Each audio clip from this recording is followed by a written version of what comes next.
Hello guys, and welcome to a thermal expansion quick tip video in which I will talk about how you can transform redstone into rich slag and why you should do it, or why you could do it.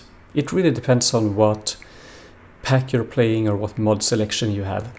This video is recorded in Enigmatica 2, and in this pack rich slag is used for, well, two things. Either you craft rich firegrow, which is useful. I made a video of that before, but it's not what I will talk about today. Instead, we'll talk about ore tripling or quadrupling. But one thing at a time. So using rich slag with almost any type of ore will give you triple outcome and some slag. Now note that this will not give you the extra output. So if we take tin for example, instead of these 3 and a 75% chance of getting slag, we can actually run it through a pulverizer and have a 10% chance to get some iron. And then of course different ores has different secondary outputs. But perhaps the 3 out of every ore is worth more than the 10% bonus could be. So rich slag is useful. A more advanced setup or use would be to use the rich slag still in the induction smelter, but using the pyro concentrator augment, which is a specialization that will give you quadruple ore from rich slag and 1 ore, almost any type, but it requires blazing pyrotheum, and I will show that a bit later how to set things up. But now let's focus on turning the redstone into rich slag. So in this chest I loaded it with 3 rows filled with redstone, and the output chest, well, a bit more than a third. I guess we'll end up with almost 1.5 rows, so a third up to a half getting rich slag from redstone. That's pretty good. So how do I do it?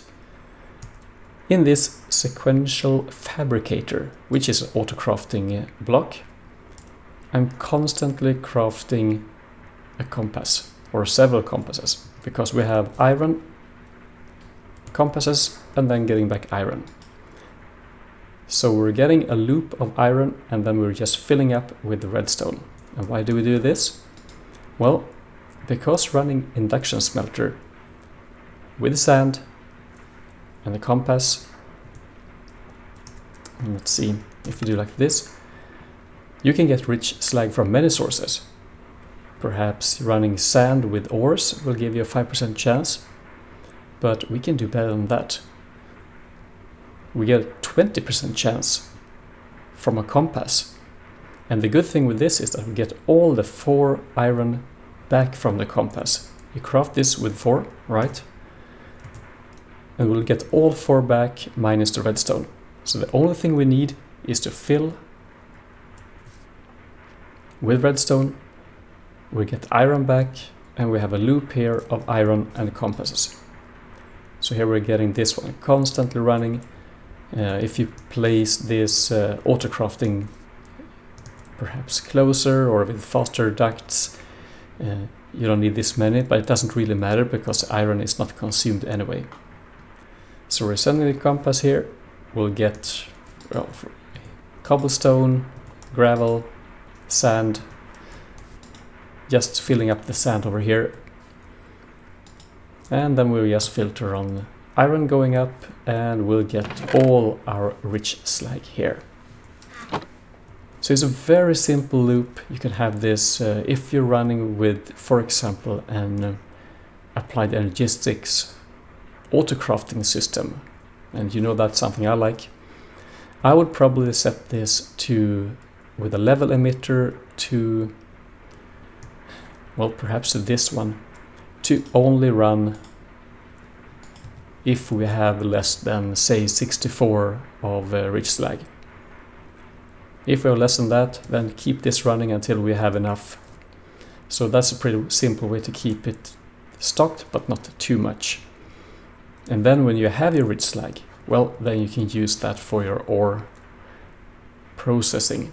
So let's leave this basic setup to make Rich Slag and then quickly show how to use it, because it's actually not really in the scope. This chest has all the Rich Slag. Let's say this is the output chest from here. And over here I simply have lots of different ores and then some filters to retrieve them. And you can see we're constantly filling up from here, keep 8 of them stocked at all times or something like that. And here we're getting our output. Very simple, we're getting some slag. It's not as interesting, but there are uses for it as well, so don't throw it away. And perhaps you can use some augments on this if you want more. I didn't really look into that. But okay, the second and more interesting setup is this blazing pyrotheum setup. So basically what you need to do is to pulverize lots of blaze rods or get your ingredients from other sources, but this is pretty simple for this demonstration.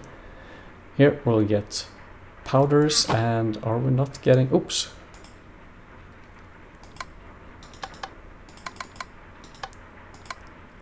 like that. So we're getting sulfur and blaze powder, and up here I'm just filling with redstone. In most of my playing worlds, redstone is never a shortage product or a resource. I always end up with too much, so I end up with just making energy of it or storing it. But this, well, let's get some extra ores from it, or ingots. So let's turn this one on and we'll extract what we need to keep blaze powder and sulfur in this fabricator to craft pyrotheum dust. I have the recipe here. It's basically everything we need is from these chests. And let's, well, then throw the pyrotheum dust into this one and we will get our blazing pyrotheum. And together with some platinum ore, let's start it. And it will look exactly as you would expect. We will get a heck of a lot of ores from this, 4 each time. And some slag.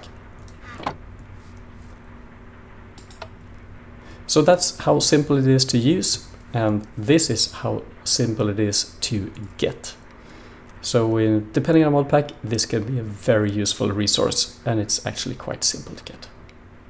Alright, I hope this one was helpful or interesting. Either way, thanks for watching, and I hope I'll see you in the next one. Take care, and bye-bye.